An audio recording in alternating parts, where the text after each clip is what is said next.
Olá, a gente está começando aqui uma série de vídeos sobre metodologia de estudo e pesquisa em administração, voltados para todos os interessados, mas sobretudo para os estudantes de administração pública. Ah, Começando, né, como se diz, de uma maneira até meio redundante, começando pelo começo, antes de falar da metodologia da pesquisa, de como se produz o conhecimento científico, penso que como a questão da metodologia geralmente ela acompanha os estudantes desde o início do curso e pretende que os estudantes assumam tanto as características formais, né, do gênero de pesquisa acadêmica, como também as condições materiais de produção do conhecimento, que vai culminar em um TCC ao final do curso, e que extrapola isso porque, uma vez um profissional com diploma, a pessoa vai atuar e se espera que a atuação dela seja baseada tanto em conhecimentos científicos, como numa intervenção baseada na ciência, né? Uma intervenção adequada. Mas, indo para o começo, antes de entrar na questão da metodologia, da ciência propriamente, uma primeira coisa que a gente tem que falar é do método, né, de estudo. Né? Estamos falando sobretudo para universitários, mas não só, para quem quer estudar, para quem gosta de estudar. E uma primeira questão que a gente coloca é como estudar de uma maneira que seja eficiente. A natureza do estudante de nível superior, né, é caracterizado sobretudo por a questão da autonomia e a visão crítica. Quem entra na universidade, que é o caso de boa parte daqueles que estão tendo acesso a esse vídeo agora, sabe que há uma grande diferença do que é ser estudante na educação básica e ser agora estudante numa nova realidade que é o nível superior. No ensino básico, o estudante ele recebe, né, de alguma forma, os conteúdos prontos. No ensino superior há também esses conteúdos que vêm prontos, né? Os materiais que estão à disposição são disponibilizados pelo professor, pelo curso. Mas boa parte do seu trabalho é um trabalho que passa pela sua autonomia, né? O estudante é convidado a ser pesquisador. Dentro daquilo que está sendo proposto nas disciplinas, ele ser capaz de desconfiar dos conteúdos, de ir atrás de referências, de outras referências, ou de aprofundar as referências dadas, de aprender a pesquisar, utilizar o método científico e ir atrás da construção de novos conhecimentos. Enfim, o estudante é sempre o protagonista, seja na educação básica, seja no ensino superior. Mas no ensino superior, mais ainda, né? Porque se espera que, de fato, ele seja capaz de ir atrás, de produzir seu conhecimento, de ser organizado, né? De sistematizar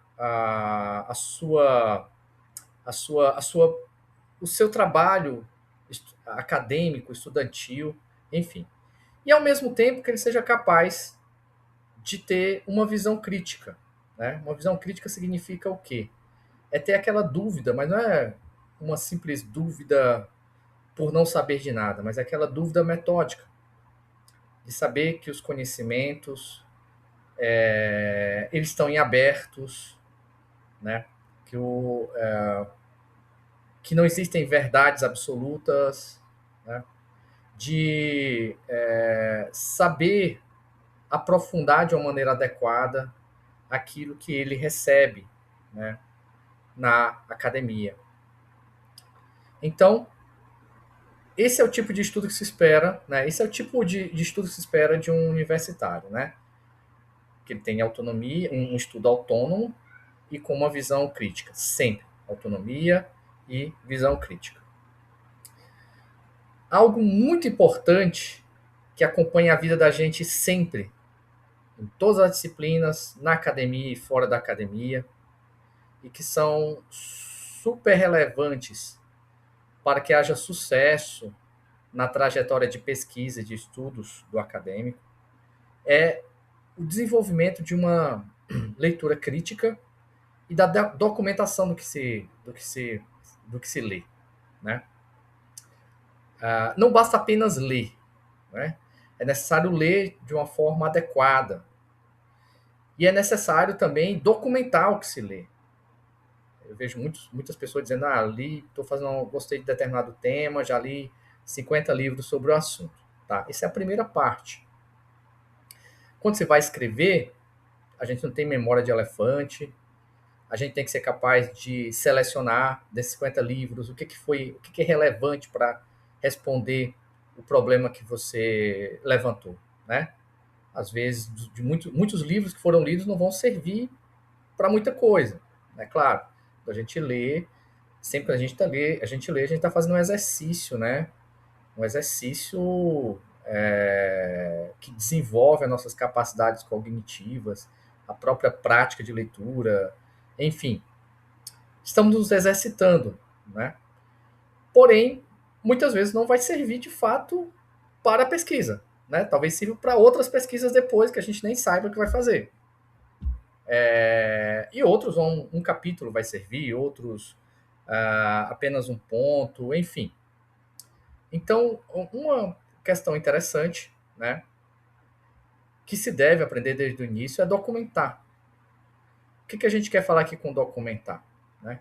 É produzir, né, arquivos próprios, com anotações, com apontamentos, né? Sejam anotações e apontamentos de aula, sejam apontamentos e anotações de livros, né? E saber sistematizar isso, de tal maneira que, quando eu precise dessas informações e dessas questões, eu possa, através dessa documentação que eu produzi, encontrar essas fontes e poder utilizar essas fontes. Né? Então, eu vou desenvolver uma argumentação, vou escrever sobre isso, e eu não preciso reler tudo. Ou eu não preciso ir buscar em outro lugar, a não ser naquilo que eu já produzi como documentação. Tá? Eu, por exemplo, tenho uma prática, né?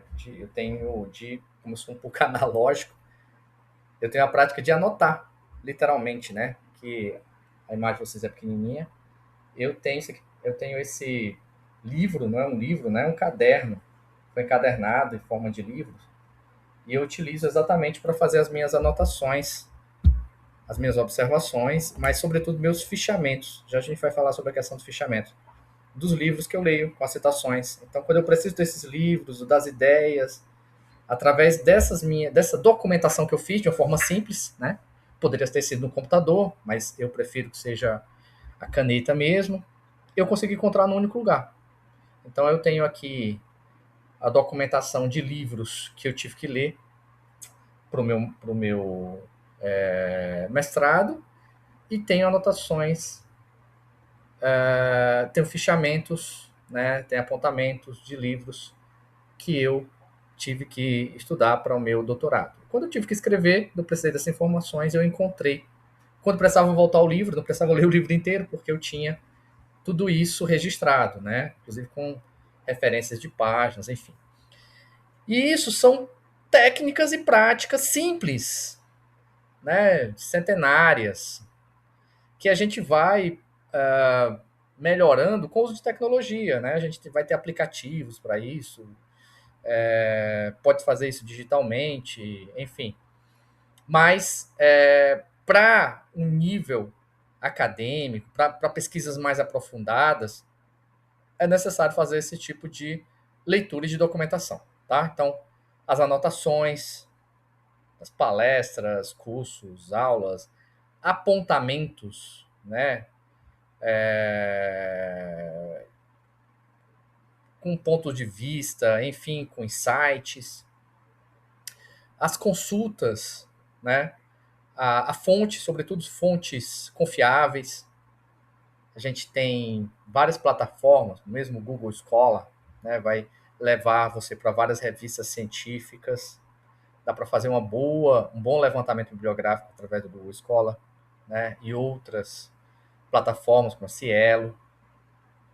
E a prática, né, mais utilizada para esse tipo de documentação são os fichamentos, tá? Fichamento, né, para quem está entrando em contato pela primeira vez com este nome, vem da ideia, como o próprio nome diz, de fichas, né? Vem exatamente de uma realidade analógica, né? De você ter fichas pautadas, fichinhas, né?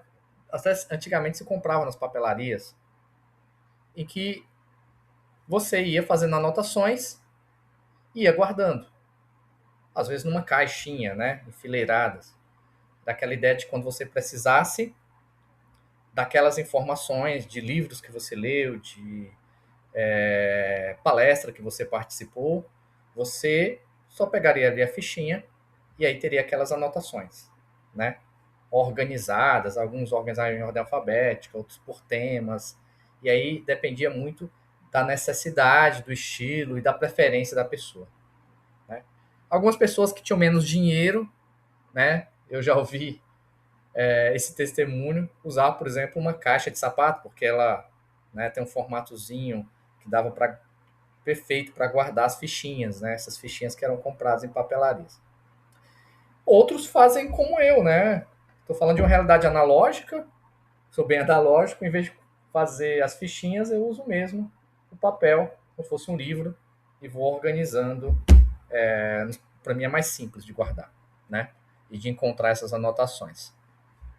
Mas mas hoje em dia, né, se você tem esses fichários, você tem aplicativos, né, específicos para isso, ou você pode usar o próprio Word, né, usar as pastinhas, né, no Word, criar pastas, enfim, para ir organizando essas informações. Existem muitas formas, né, de fazer isso digitalmente também. Falando aqui dos tipos de fichamento, né, inclusive muitos professores na universidade pedem fichamentos como trabalho escolar, é uma forma de fazer os estudantes lerem algum material que o professor ache importante e faça eles refletirem, né? O professor vai trabalhar um determinado assunto e quer que os estudantes entrem em contato com esse assunto, por exemplo, né? E aí ele passa um fichamento. Então os estudantes vão ler, vão entregar esse fichamento. O fichamento seria uma garantia de que ele teve estudado. Claro que hoje em dia existem muitas formas de burlar, né? Isso. Mas burlar é uma forma também de não aprender, né, de perder a oportunidade de conhecer melhor, de participar melhor das aulas, enfim. Que tipo de fichamento geralmente são pedidos, né? E que tipo de fichamentos a gente pode fazer, né? É claro que a gente está falando de autonomia, muitas vezes a gente faz um fichamento não porque foi pedido, mas porque a gente está fazendo uma pesquisa, precisa ler muita coisa, enfim. Então, tem tipo de fichamento que cria uma documentação temática. Imagine você com fichas mesmo, né? Ou no meu caso, que uso um caderno, mandei encadernar aqui em forma de livro, papel de ofício para ficar parecido com livro, né? Usou papel de ofício com uma capa dura, enfim, um trabalho artesanal aqui. Enfim, ou mesmo computador, né? Várias anotações de várias questões, né? Por temas. Então, estou estudando administração burocrática, né? Então, eu vou para uma palestra que vai falar dos resquícios da burocracia ainda no Brasil, eu vou fazer anotações sobre isso, eu vou guardar. Mas, ao mesmo tempo, eu vou ler um livro que critica, né, a burocracia que ainda existe. Eu vou guardar junto com essa outra. É uma forma de organização, né? Eu tenho o tema, burocracia. Então, tudo que eu vou utilizando, eu vou tudo que eu vou adquirindo de informação, seja por uma palestra, seja pela leitura de um artigo, de um livro, um filme, eu vou fazendo anotações e vou organizando por esse tema, tá? A documentação bibliográfica, como o próprio nome já diz, né, o fichamento bibliográfico, que vai produzir uma documentação bibliográfica, ele é exclusivo de livros. Então, vou ler sobre burocracia. Posso ler um livro sobre Max Weber, né? O que ele entende sobre domínio burocrático. Eu vou fazer as anotações com apontamentos das passagens importantes, enfim. Posso ler um artigo que eu encontrei em algum lugar. É bibliográfico também. Aqui não entra, não é com matemática, é mais geral, né? Vai ser sobre um assunto, mas vão ser livros, artigos e capítulos de livros. A documentação geral é uma forma de juntar vários materiais, né, sobre um assunto. Imaginem no computador uma pasta. Pega uma pasta e começa a colocar livros, artigos, imagens, tudo que tem a ver com determinado assunto. A partir disso, a gente pode pensar aqui os tipos de leitura, né? Uma leitura super importante na academia é essa leitura textual. Como eu falei para você, a gente lê muito, mas às vezes na pesquisa que a gente está fazendo, o problema que a gente levantou, essa pesquisa pode não possa contribuir. Você não vai utilizá-la, você não vai citá-la. Então, o primeiro momento da leitura, às vezes, é uma leitura mais rápida, corrida. É uma leitura que a gente, muitas vezes, faz apenas marcações. Quando a gente lia muito com papel, né, lia muitos textos no papel, eu, pelo menos, riscava muito e fazia anotações nas margens. Quando a gente lê em PDF, os próprios aplicativos, né, eles dão a possibilidade da gente fazer marcações com cores de passagens, tem as nuvenzinhas de lado. Então, isso é uma leitura textual. A leitura temática é aquela em que a gente já vai conversando com o autor, né? Qual é a tese que ele está defendendo, né? Qual é a ideia principal, quais são as ideias secundárias, os argumentos que ele utiliza, quais são os argumentos principais. E a gente é capaz de ir abstraindo isso, né? É claro que essas leituras não estão totalmente separadas. Estou fazendo leitura para fazer a leitura textual, também posso estar fazendo a leitura, estou fazendo a leitura temática, estou fazendo a leitura textual também. E a leitura interpretativa é aquela em que eu já faço um juízo de valor. Depois que eu entendi a ideia, a teoria do autor, eu faço uma problematização. Eu sou capaz de relacionar esse problema que ele está levantando aqui com outros autores, com outras teorias, enfim. E eu posso relacionar isso e tomar posição. Isso é uma leitura interpretativa. A gente distingue aqui de forma didática, mas a gente, em geral, quando faz uma leitura dessa, está fazendo as outras também, né? Fazendo a leitura interpretativa, eu estou, ao mesmo tempo, fazendo a leitura textual, uma leitura corrida, marcações, uma leitura temática, enfim. Né? Documentar e sintetizar. Antes de escrever uma tese, uma dissertação, uma monografia, né, muitas vezes é necessário fazer resumos, resenhas críticas. Né? No próprio processo de fichamento, muitas vezes livremente, eu estou lendo um livro, eu posso resumi-lo ali em poucas palavras, a ideia central do autor, eu coloco a referência bibliográfica, né?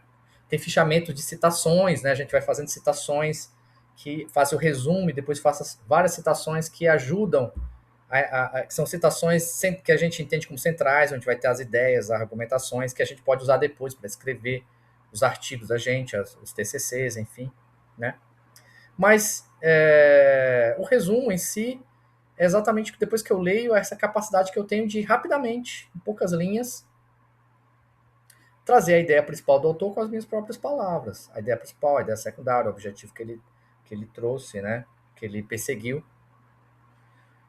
A resenha é uma forma de síntese como resumo, só que é um resumo detalhado, né? A gente poderia até dizer que a resenha é um resumo detalhado. Enquanto o resumo eu pego a ideia principal, a ideia secundária rapidamente sintetizo, na resenha eu desenvolvo um pouco mais. Na prática da sala dos professores em geral, se um resumo 15 linhas, 20 linhas, uma resenha, 10 linhas, 15 linhas, 20 linhas, uma resenha vão ser 3 páginas, por exemplo, né?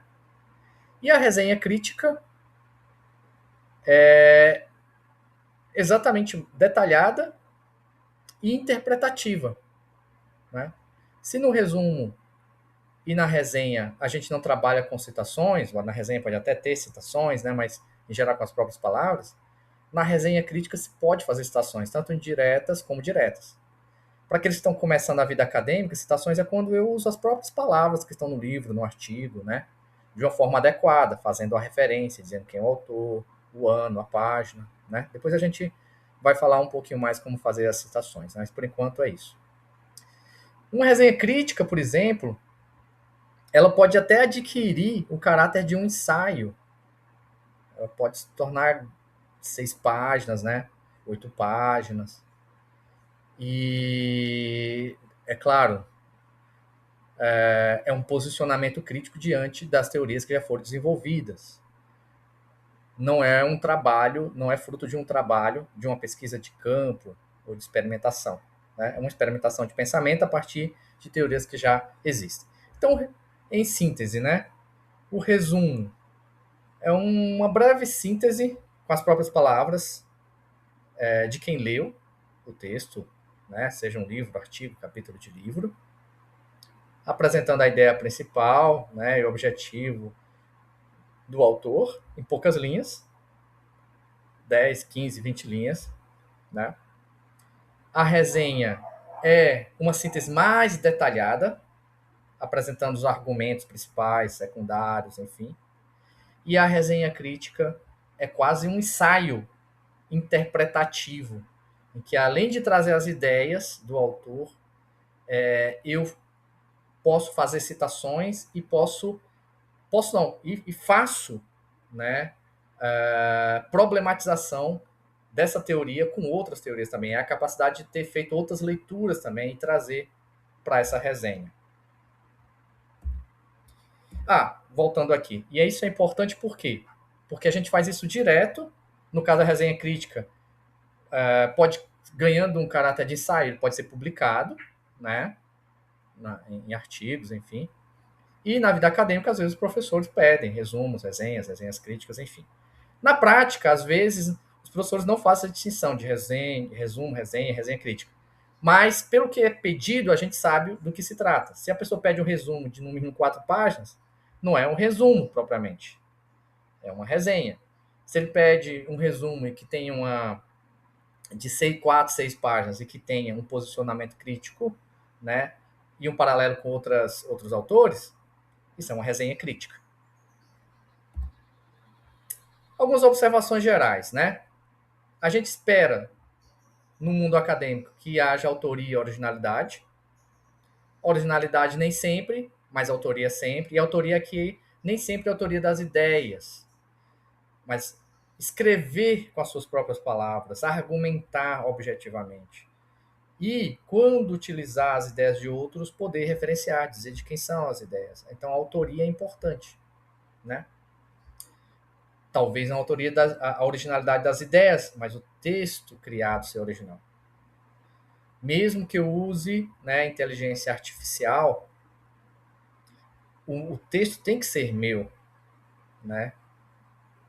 Eu tenho que utilizar conscientemente e também referenciando, dizendo em que sentido eu utilizei aquela inteligência artificial. Eu não posso simplesmente pegar e colar como se fosse meu. E qualquer tipo de ação dessa em que a gente não referencia, por isso é importante usar a BNT para fazer as citações direitinho, saber usar a inteligência artificial, né, como uma ferramenta de auxílio, né, e não como bengala, elas são importantes para a gente não cair no plágio. E o plágio é exatamente essa postura acadêmica, né, inadequada, em que se faz passar por original aquilo que não é original, por autoria aquilo que não é de nossa autoria. Tá? Então, não se pede sobretudo na época da graduação, uma autoria e uma originalidade. Não se pede uma originalidade de ideias, eu criei as próprias ideias, mas uma originalidade de texto, né? E ao mesmo tempo uma autoria. Eu escrevi esse texto. E quando eu utilizei os autores, os livros, os artigos, as falas, ou mesmo a inteligência artificial, eu, de uma forma adequada, eu referenciei. Isso chama-se honestidade intelectual. Por enquanto é isso, né? O vídeo ficou um pouco longo, mas é o início aqui dessa série de vídeos sobre metodologia. Hoje nós trabalhamos a questão da metodologia do ensino. Grande abraço a todos e a todas e até a próxima.